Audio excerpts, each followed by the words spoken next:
तो हाँ जी, good morning दोस्तों। तो स्वागत है आपका हमारे एक और न्यू मिनी ब्लॉग में। तो दोस्तों अभी मैं गैरसैंण जा रहा हूँ और गैरसैंण मेरे को आईफोन लेना है। तो आज का सफ़र घर से गैरसैंण तक।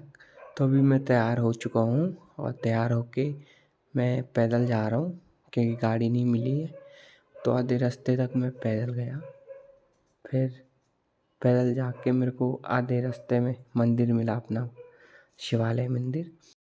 शिवालय मंदिर से आगे जाते हमें गाड़ी मिल चुकी थी और हमें गैरसैंण तक 3 गाड़ी बदलनी पड़ी, जो कि हमें यहाँ पहाड़ों में गाड़ी नहीं मिलती है जाने के लिए।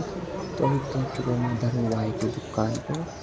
तो हमने पैसे भी दिए हैं और यह है आईफोन 16। तो अभी हम आईफोन ले चुके हैं, तो अब आते हैं।